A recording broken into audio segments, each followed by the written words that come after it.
기도드렸나이다. 아멘. 하나님의 말씀 보겠습니다. 오늘 주님께서 우리에게 주시는 귀한 말씀은 사도행전 5장 3절 말씀 되겠습니다. 신약성서 194쪽 정도에 있습니다. 사도행전 5장 3절 말씀 함께 보도록 하겠습니다. 함께 봉독해 올리겠습니다. 시작. 베드로가 이르되 아나니아야 어찌하여 사탄이 내에 가득하여 내가 성령으로 속이고 땅값 얼마를 감추었느냐. 아멘. 우리 옆사람과 인사하겠습니다. 행복하세요. 축복합니다. 오래간만입니다. 할렐루야. 할렐루야. 축복합니다. 한 주간 잘 지내셨는지요? 여전히 무더위가 기승을 부리지만 아침 저녁으로 이 서늘한 바람이 불기도 하니 좀 살 것 같습니다.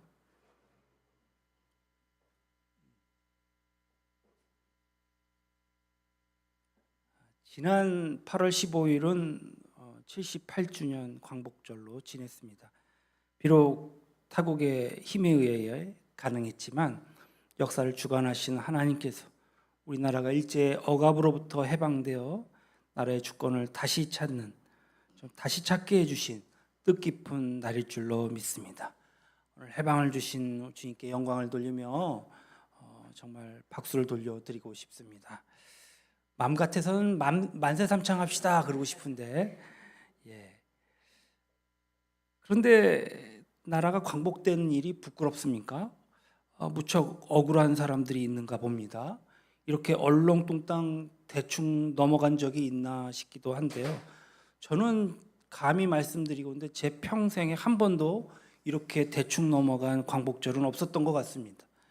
일제 식민지 통치에 고통받는 국민의 해방의 기쁨, 그 기쁨을 기념하는 날에 미국 같은 나라에서는 독립기념일에 얼마나 잔치를 하고 폭죽을 터뜨리고 그러는지 모르는데 이렇게 감사는 하나님께 못할 망정 어디 가도 안중에도 없고 엉뚱하게 갑자기 광복과는 상관없이 자기 기준 밖의 사람들은 다 체제 전복 세력이라고 표현하는 참 그러한 참담함을 목도하였습니다. 어느 교수님의 말을 인용하자면 도대체 모든 국민의 임금님이 되겠다고 다짐해 놓고선 바른 말하는 국민들 모두 다 악마화 시켜버리니 말입니다. 이념의 시대가 아직도 계속 지속되어지고 있습니까? 이념의 시대가 끝난 지 언제입니까?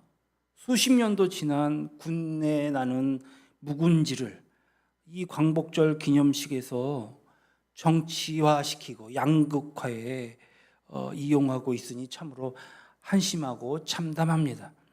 지금 우리나라, 우리 사회, 우리 시민들의 수준과 우리 국민들의 수준은 과거처럼 임금님이 일방적으로 몰아붙여서 어떻게 할 수 있는 수준의 그 높이가 아닌데 말입니다. 그럴 정력으로 나라 치안 좀 잘 다루셨으면 어떨까 생각이 듭니다. 신림동 등산로의 성폭행 피해자가 결국 사망했다는 뉴스가 나왔습니다. 세상은 좀처럼 나아지지 않고 흉흉한 소식만 더 터져 나오는 것 같습니다. 금속 재질의 그 너클이라고 하는 것을 손에 끼고 사람이 정신이 나갈 정도로 때리고 성폭행한 이 범인의 그 행위는 아주 그 경악을 금치 못할 만한 그런 아주 중대 범죄인데, 이처럼 중대한 피해가 발생한 것은 우리에게도 너무나도 앞으로의 세상이 불안하다 하겠습니다. 오늘도 잠깐 뉴스를 보니까 합정역에 50대가 휘두른 흉기에 20대 남성 2명이 부상당했다지 않습니까? 도대체 어디까지 이 시대의 이 타락, 이 절망의 나락으로 떨어뜨리려는지 무척이나 우려스럽습니다. 사탄은 그의 영역을 이제 말세가 되어지면 날로 일로 넓혀가면서 우리를 옥죄이고 멸망시키려고 하는 것 같습니다. 다행히도 우리 안에, 아니 주님 안에 우리를 지키시고 보호하시는 주님의 은혜가 우리 안에 있기에 더욱더 그분의 손길이 간절한 것 같습니다. 함께 기도할 제목이 자꾸 늘어나는 것 같은데요. 경제도 그렇고 정치도 치안도 우리를 지켜주지 못하는 것은 매한가지인 것 같습니다. 우리가 의지하고 신뢰할 것은 그 무엇보다도 오직 저와 여러분의 주님이신 우리 예수 그리스도밖에 없음을 믿습니다. 주님과 함께 언제나 동행하시는 저와 여러분이 됐으면 좋겠습니다. 사도행전 2장부터 4장까지 보았는데 이 2장에서 4장까지의 초대교회의 모습은 마치 새로운 남녀가 결혼한 기와도 같다고 할 수 있습니다. 같은 교회의 모습을 통해 그 당시의 교회는 정말 그야말로 이상적인 교회 모델이다라고 생각할 수 있습니다. 이상적이라는 의미는 성도 수가 특별히 많다거나 역사와 전통이 빛난다는 의미가 아닙니다. 성도 수가 많으면 여의도 순복음 교회만큼 성도 수가 많겠습니까? 전통이 깊으면 영락교회만큼이나 깊겠습니까? 그런 의미라기보다는 교회 내에 불순물이 없었다라는 뜻입니다. 신앙도 순수했고 교회 구조도 순수했고 그 무엇도 그 안에서 신실한 성령의 역사가 흘러 넘친다는 것을 우리는 말씀을 통해 볼 수 있습니다. 초대교회의 이상적인 모습이 언제까지 지속되었는지는 성경에 정확하게 나타나 있지 않습니다. 그러나 5장을 거치면서 예루살렘 교회 전체가 시련을 당하는 그 때까지 줄잡아 한 1년 미만이 아닐까 추측할 뿐입니다. 어쨌든 이 짧은 기간에 참으로 놀라울 정도의 순수한 교회상이 그려진 것을 보게 됩니다. 그렇다면 이때의 모습을 이 교회의 이상향의 그 이상의 원형으로 결정지었던 요소는 과연 무엇이었을까요? 이 물음에 서슴없이 우리는 성령 충만함이다라고 답하고 싶습니다. 성령 충만은 초대교회를 이해하는데 아주 유일한 열쇠가 되기 때문입니다. 이것을 제외하고는 사도행전 교회, 특히 초창기의 순수한 교회를 전혀 이해할 수 없음은 두말할 나위도 없습니다. 사도행전 2장 4절에 보니까 그들이 다 성령 충만함을 받고 성령이 말하게 하심을 따라 다른 언어로 말하기를 시작하니라. 바로 여기서부터 사도행전 교회가 세상으로 그들의 모습을 드러냅니다.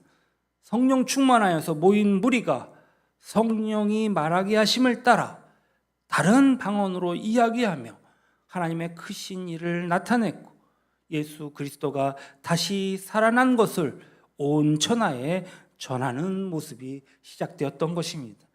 교회는 이렇듯 성령 충만으로 시작되었습니다. 그 후에도 초대교회는 계속하여서 성령 충만한 상태로 유지하며 있었습니다.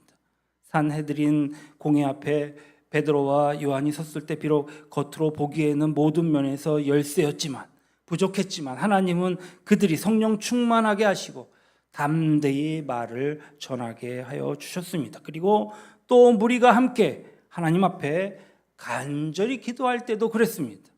세상이 하나님의 복음을 전하지 못하도록 위협하고 핍박했지만 담대하게 말씀을 전할 수 있도록 능력을 달라고 빌기를 마치자마자 모인 곳이 진동하며 그리고 그곳에 있던 무리가 다 성령의 충만함을 받게 되었고 그들이 담대함을 가지고 밖에 나가 선포하기에 이르렀던 것입니다.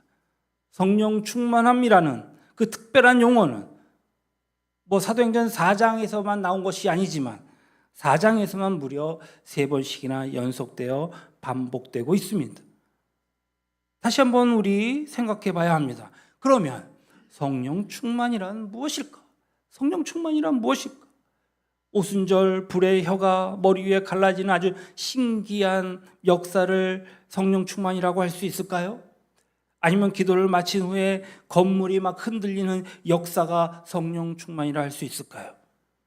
오늘 사도행전에 나타난 이상적인 교회가 그렇게 경험했던 이적과 극적인 사건들 무수히 많은데 오늘날과 정도의 차이는 있겠으나 성령 충만이라고 하는 기본적인 입장에서는 사실 본질상 동일하다 할 수 있겠습니다.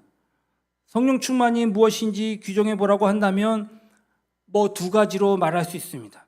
그 중에 하나는 무엇입니까? 성령의 사로잡힘입니다. 온전히 사로잡히는 거예요. 그리고 그 성령에 복종하는 것입니다. 절대 복종하는 것입니다. 성령에 사로잡힌 사람, 성령에 사로잡힌 교회를 일컬어서 성령 충만하다 표현했습니다. 그리고 성령에 절대 복종하는 사람, 성령에 절대 복종하는 사람, 그러니까 어떤 조건이 있는 것이 아닙니다. 무조건적으로 복종하는 그러한 교회를 성령 충만하다고 했습니다. 이 두 가지를 제어하고는 성령 충만에 대해서 말하는 것이 하나도 전혀 없습니다. 방언을 하는 것과 성령 충만을 동일시하는 사람들도 있습니다. 물론 방언이 성령 충만의 한 단면일 수 있습니다. 분명합니다. 그러나 항상 성경에서 말하는 성령 충만의 증거에 성령의 사로잡힘이냐, 성령이 지배하는 대로 복종하느냐, 이 두 가지일 것입니다. 그렇다면 우리가 구별할 수 있을까요? 성경은 우리에게 두 가지 소요가 있다고 말합니다. 어떤 소요입니까? 성령의 소욕, 또 육신의 소욕. 하나님의 귀한 성령이 임하자, 이렇게 찬양의 아름다운 소리가 들립니다. 아무리 성령 충만한 사람이라도 이같이 두 가지의 소욕이 그 안에 공존합니다. 우리가 육신을 입고 있는 이상 여기서 벗어날 사람은 없습니다. 성령의 소욕과 육신의 소욕, 이 두 가지를 놓고 볼 때에 어느 쪽에 더 집착하고 있는지 우리 스스로에게 물어봐야 할 것입니다. 비록 특별한 체험이 없다 할지라도 성령에 더 끌리고 성령의 말이라면 아무 조건 없이 복종하고, 성령의 뜻이라면 정말 그 복종에 따라 우리의 자세를 바르게 할 필요가 있습니다. 육신의 소욕이 있지만 그것이 자신을 좌지우지하게 내버려두지 않는 사람, 이 사람을 성령 충만이라고 하는 거예요. 여러분, 살아가면서 어느 쪽으로 더 기울어져 있습니까? 육체가 원하는 대로 기울어져 있습니까? 마음의 욕심대로 자꾸 끌려갑니까? 그러면서 금식하고 괴로워합니까? 그러면서 회개합니까? 회개하고 나서 또다시 막 끌려갑니까? 그러면 우리는 이렇게 생각해야 합니다. 그러면 빈도를 따져보십시오. 육신적으로 더 자주 끌려간다면 그 사람을 두고 우리는 성령 충만하다 말할 수 없을 것입니다. 아무리 밤을 새서 철야 기도를 하고 주여 주여 소리쳐도 정말 주님의 깊은 영적인 깊이에 들어갈지라도 실제로 생활이 육신의 소욕으로 끌려간다면 성령 충만과는 한참 먼 사람일 것입니다. 성도들에게도 어떤 경우 누구에게나 성령 충만하지 않을 때가 있습니다. 믿음은 올라갔다 내려갔다 할 수 있으니까요. 그러면 육신의 소욕으로 끌립니다. 여러분, 밤에 잘 때 잠자리에 가만히 누워서 조용히 생각에 잠길 때가 있지 않습니까? 우리가 의식의 흐름에 따라서 주의를 기울여 본다면 아무것도 하지 않고 순수한 자아만 존재하는 그 시점에서 어떤 의지도 작용하지 않는 시간에 자신의 의식이 어느 쪽으로 흐르는지 충분히 우리는 우리 스스로를 돌아볼 수 있습니다. 그렇다면 나는 어느 쪽입니까? 성령의 사람은 순수한 자아만 홀로 있는 시간에 무의식의 흐름마저도 성령이 지배한다는 사실입니다. 하나님께서 원하시는 사람은 성령 충만한 사람이고 하나님께서 원하시는 교회는 성령 충만한 교회겠죠. 성령 충만한 사람이 모이는 교회가 성령 충만한 교회인 것입니다. 아무리 교회가 성령 충만하다 외쳐도 정말 개개인이 성령 충만하지 않는다면 그 교회는 성령 충만한 교회다라고 말할 수 있겠습니까? 내가 성령 충만한 사람인지 아닌지 구별하기는 그렇게 어렵지 않습니다. 우리가 성령 충만하냐는 자신 속에 무엇이 가득 들어있는지 찾아보면 곧 알게 될 것입니다. 성령 충만은 자주, 가끔 또는 일생에 한 번 하는 특별한 체험이라고 생각할 수도 있습니다. 그래서 구원파는 너 구원 받았냐? 언제 구원 받았냐? 몇 날 몇 시에 받았냐? 이렇게 따지고 들어가죠. 성령 충만은 정말 그런 체험이 전혀 없는 경우도 사실은 있거든요. 그러면 그렇게 체험하지 않은 사람은 얼마나 갈등이 심하겠습니까? 하지만 성경은 이렇게 말씀하고 있습니다. 에베소서 5장 18절에는 오직 성령으로 충만함을 받으라. 여기서 오직 성령으로 충만함을 받으라는 말씀은 남다른 체험이 꼭 있어야 된다라는 것이 아닙니다. 항상 하나님께 찬양하고 하나님께 감사하고 순종하고 가정과 일터에서 성실하게 사는 삶 전체를 일컬어 하는 말이기 때문에 그렇습니다. 이런 경우에는 매일 기도하고 찬양하고 정말 주님 앞에 감격이 흘러나오고 예배드리는 것 자체가 일상의 생활이 됩니다. 그럼 우리는 바로 알 수 있습니다. 자, 이제 우리는 생각해야 합니다. 우리는 어느 쪽을 더 원하십니까? 어느 쪽이든 할 수만 있으면 다 하시기 바랍니다. 그러나 주의도 해야 됩니다. 진짜와 가짜를 구별하는 것은 결코 쉽지 않기 때문입니다. 지나치게 이적을 추구하면 거기에는 사탄의 역사가 침입하는 것을 보게 됩니다. 그것은 교회 어떤 일도 예외일 수가 없습니다. 찬양하는 자도, 봉사하는 자도, 재정을 다루는 자도, 심지어 목사까지도, 목회자도 어디서든지 사탄이 설칠 수 있습니다. 왜냐하면 육신의 소욕이 앞서 갈 때 사탄은 틀림없이 역사하기 때문입니다. 그러나 우리가 특별한 체험을 가끔 가다가 하게 됩니다. 기도할 때 뜨거운 간절함이 온다든지 방언이 나온다든지 또 우리가 간절한 마음으로 기도할 때 병자가 낫는다든지 이것은 특별한 체험이라고 할 수 있습니다. 그러나 이것 또한 그것은 하나님의 주권 아래에 있습니다. 여러분, 성령의 이적과 기사는 성령님께서 하나님의 뜻대로 꼭 필요한 사람에게 주신다는 것을 알아야 합니다. 교회를 위해 주님께서 어떤 이적이 필요하다고 판단하시면 어떤 식으로든지 그에게 주실 것입니다. 그러나 하나님께서 우리에게 주신 그 은혜가 족하다 하시면 그것으로 항상 감사하는 우리가 되어야 할 줄로 믿습니다. 양과 질을 떠나서. 우리는 지금 초대교회 특징을 검토하는데 중요한 열쇠는 성령 충만이다까지 함께 나누었습니다. 이러한 관점에서 오늘 본문의 말씀 아나니아의 사건을 보면 성경을 읽다가 하나님께서 야, 이거 너무 지나친 거 아니야? 이렇게 느껴질 수가 있습니다. 세상에 땅 좀 팔아서 현금을 하나도 안 냈다면 모르겠는데 그중에 얼마를 냈지 않느냐? 하나님께서 어쩜 이렇게 잔인하실까? 이렇게 말할 수도 있겠죠. 그러나 이 사건에는 우리의 생각과는 다른 차원의 문제가 있는 것입니다. 그러니까 당시 교회가 막 탄생하던 때였습니다. 이것을 연상하고 들으면 쉽습니다. 씨앗에서 이제 막 싹이 난 것과 같습니다. 그래서 교회는 아주 순수해야 합니다. 순수해야 했습니다. 이제 이 교회가 세계를 정복할 겨자씨가 처음부터 이제 자라기도 전에 썩기 시작한다면 어떻게 되겠습니까? 이제 아나니아와 삽비라 사건에는 이 초대교회의 순수성을 보존하시려는 하나님의 강한 의지가 들어있었던 것입니다. 표면적으로 아나니아의 잘못이 돈을 얼마 숨기고 사도를 속인 것 정도로 우리는 봐서는 안 될 것입니다.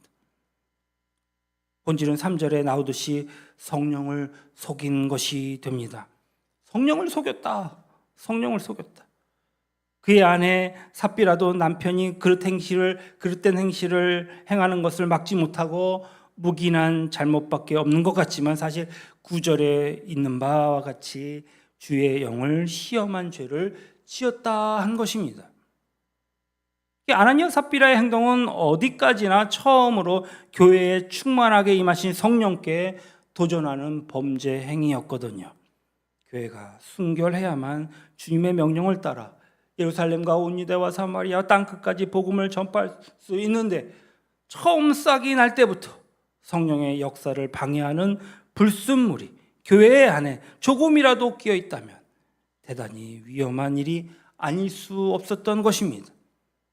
따라서 이 사건은 개인에 대한 어떤 심판이라기보다는 교회를 시험하는 사탄의 역사에 대한 하나님의 단호한 심판이라고 볼 수 있습니다.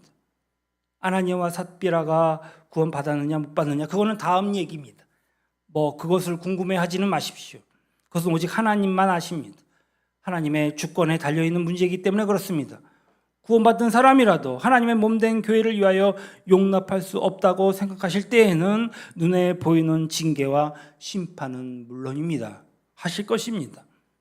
여기서 한 가지 꼭 마음에 담아두어야 할 것이 있습니다. 성령은 그때나 지금이나 대단히 민감하시다는 사실입니다. 우리가 예수를 믿고 나서 범하기 쉬운 큰 죄 중에 하나가 무엇입니까? 성령의 뜻을 소멸하는 것입니다. 성령이 나에게 지금 말씀하시는 것을 깨닫는다면 그렇다면 순종하는 것이죠. 이러저러 핑계를 대면서 자꾸 미뤄서는 안 된다는 말씀입니다. 왜 대부분의 사람들이 은혜를 받지 못하는지 아십니까? 하나님이 은혜 주시려고 작정하시고 부르실 때에 그 성령의 소욕을 따라 계속 밀고 나가야 하는데 육신이 그것을 막는 것입니다. 그걸과 이제 은혜의 자리에서 멀어지는 것을 느끼게 됩니다. 성령께서 어떤 방향으로 우리의 마음을 주관하신지 간에 이것이 과연 성령님께서 하시는 일이다, 성령님의 음성이다, 그럴 때에는 성령 앞에서 아무 조건 없이 무조건 순종하는 것, 복종하는 일이다, 이렇게 판단되면 무조건 순종해야 할 줄로 믿습니다. 성령 충만하고 순수한 교회의 특징이 있지요. 먼저는 무엇입니까? 하나 되는데 아주 탁월합니다. 사도행전 2장 46절에 보면 마음을 같이하여, 4장 32절에 한 마음 한 뜻이 되어 같은 의미의 얘기들이 많이 나옵니다. 그러니까 초대교회의 아름다운 모습은 어떤 모습이라고요? 하나 되는 일, 하나 되는 일의 그 탁월함을 잘 보여주고 있습니다. 성령은 하나 되게 하시는 분입니다. 그렇다면 성령 충만했던 초대교회는 아무런 노력도 하지 않고 그냥 저절로 하나가 되었을까요? 그렇지 않다고 봅니다. 만약 그렇게 여긴다면 너무나 어떻게 보면 단순하고 어리석은 생각일 것입니다. 교회는 그렇게 그냥 단순하게 세워지고 부흥하고 역사가 나타나는 것이 아니거든요. 정말 성도들의 피와 땀과 눈물과 정성이 막 얽히고 설켜서 정말 그냥 그 피로 값주신 그 예수 그리스도의 보혈로 쌓여지고 만들어진 하나의 예술 작품이거든요. 그래서 에베소서 4장 2절로 3절에는 뭐라 얘기합니까? 볼까요? 모든 겸손과 온유로 하고 오래 참음으로 사랑 가운데서 서로 용납하고, 3절 평안에 매는 줄로 성령이 하나 되게 하신 것을 힘써 지키라. 힘써 지키라. 성령이 하나 되게 하심을 정말 원하는 사람은 겸손해야 하고 온유해야 하고 오래 참아야 하며 사랑으로 용납해야 한다. 하나 되기 위해서 이렇게 힘써 지켜야 할 기본적인 원칙이 있다는 것입니다. 교회 안에서 성령이 하나 되게 하시는 일을 이해하지 못하면 자꾸 나는 왜 그럴까 방해하는 사람이 되고 맙니다. 하나 되기 위한 노력이 없는 사람은요, 아무리 기도를 잘하고 아무리 열심을 다한다 하더라도 자기도 모르게 이미 성령의 뜻을 거스리는 사람이 되는 것입니다. 성령은 교회가 하나 되기를 원하시기 때문입니다. 겸손하지 않으면 하나 될 수가 없어요. 내가 다른 사람과 관계에서 온유하지 않잖아요? 그러면 성령 충만할 수가 없어요. 하나 될 수가 없어요. 나와 다른 사람에 대한 오래 참는 그런 노력이 없이는 하나 될 수가 없어요. 사랑으로 덮어주고 용납하는 마음이 없으면 정말 원리 원칙이야, 나는 정직한 사람이고 난 바른 사람이기 때문에 용납 못해 하면 하나 되기가 힘들어요. 이와 같은 노력이 없이는 하나 될 수가 없다고요. 교회가 갖가지 좋은 구실을 들어서 아무리 좋은 프로그램을 실행한다 할지라도, 아무리 구색이 잘 맞는 시스템이 운영된다 할지라도, 아무리 인프라가 잘 형성되어 있고 교회가 아름답다 할지라도 그 구실이 성령의 역사를 앞지를 수는 없습니다. 아무리 핑계가 정당성이 있다 할지라도 갈라지게 하는 것은, 갈라지게 하는 자는 하나님께서 싫어하십니다. 아무리 겉으로 부흥하는 것 같고 사람이 모여든다 할지라도 사탄이 그 틈을 노려서 교회를 어지럽게 하고 성령의 은혜를 전부 앗아가 버릴 것입니다. 그러므로 마음속에 조금이라도 성령의 뜻을 거스르는 죄를 범하지 않을까 하고 우리는 분별할 줄 알아야 합니다. 성령 충만한 교회는요, 하나 되는데 힘쓸 뿐만 아니라 자기 것을 내어놓고 가난한 자들에게 나누어 주는 것을 봅니다. 자신의 소유를 제 것으로 생각하지 않고 주님의 것으로 생각하기 때문에 이것이 가능합니다. 또한 성령 충만한 교회는 무엇보다도 담대한 증인이 됩니다. 사도들은 큰 권능으로 예수 부활을 증언했고 성령 충만한 성도들은 아주 담대하게 복음을 전했습니다. 오늘날로 치면 목사나 평신도나 청년이나 가리지 않고 교회 전체가 예수를 전하는 담대한 증인이 된 것입니다. 이와 같이 성령 충만한 이상적인 교회는 성령에 순종하며 하나 되는데 적극적으로 노력하는 교회요, 사랑으로 봉사하는 교회요, 담대히 증거하는 증인된 교회였던 것입니다. 이 세 가지 성령께서 통한 이 교회를 통해서 하고 싶은 일들, 가장 중요한 일들이었던 것입니다. 오늘 우리와 함께 하시는 주님을 찬양합니다.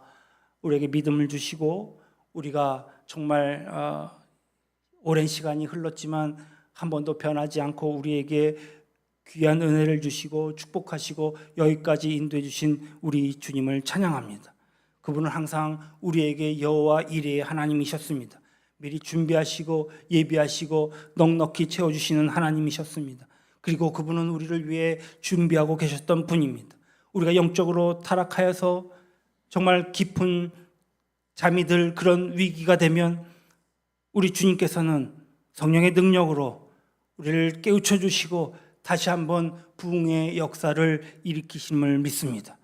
우리에게 어떤 어려움이 닥쳐도 그 높은 파고를 잘 헤쳐나갈 수 있도록 그는 미리 은혜를 준비하시고 그리고 우리에게 베풀어 주시는 하나님이심을 믿습니다. 교회가, 이 대한민국이 좀 더 각성하지 않는다면, 예루살렘 교회처럼 순수하지 못하면, 예루살렘 성도들처럼 그리스도께 사로잡히지 않는다면 앞으로 점점 거세지는 이 세속주의는 이 세속주의의 물결을 누가 감당하겠습니까? 점점 어려움이 다가올 것입니다. 특히 물질 만능주의와 이 성적인 타락의 거센 물결에서 우리는 빠져나오지 못할 것입니다. 세상의 수많은 도전을 감당하지 못하고 자신도 모르게 세상으로 빨려 들어갈지도 모릅니다. 여러분, 핍박보다 더 무서운 것이 무엇입니까? 그것은 부패입니다. 핍박보다 무서운 것은 세속하여 윤리적인 타락인 것입니다. 나도 모르게 영적으로 잠들어 버릴 수 있습니다. 핍박은 오히려 우리를 잠에서 깨웁니다. 그러나 세속화는요, 이 무서운 유혹은요, 우리가 영적으로 병들어 버리게 합니다. 그러면서도 우리가 병든지도 모르고 병들지 않은 것처럼 자신을 가장하도록 만들어 버리는 것입니다. 우리에게는 지금 은혜가 필요합니다. 주님의 긍휼히 여기심이 필요합니다. 목사에게도 은혜가 필요하고 성도에게도 은혜가 필요합니다. 예루살렘 성도들처럼 정말 성령의 불이 붙어야 할 것입니다. 예수 그리스도를 따라가며 하나님의 뜻대로 사는 생활만으로도 얼마든지 이 세상을 살면서 기뻐하고 감사할 수 있다라고 고백하는 정말 그러한 사람으로 변화되어야 할 것입니다. 사람을 두려워하지 않고 세상을 부러워하지 않으며 현세를 안식처로 생각하지 않고 예수 그리스도의 그 가신 길을 따라서 정말로 한 발짝 한 발짝 나그네의 길을 걸으며 최후의 승리의 그날까지 조금도 주저하지 말고 뒤도 돌아보지 말고 뚜벅뚜벅 저 십자가 본향을 향하여 걸어가는 하나님의 귀한 자녀들 되시기를 우리 주님의 이름으로 축원하며 기도드립니다.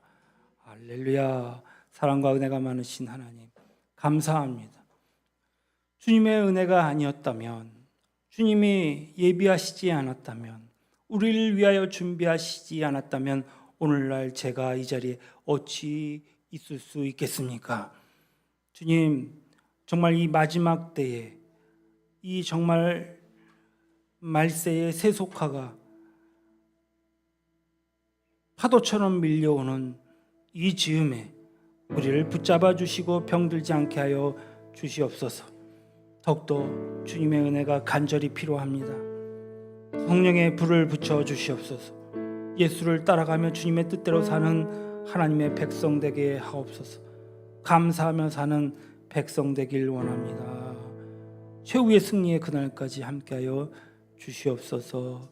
거룩하신 우리 구주 예수님의 이름으로 기도합니다.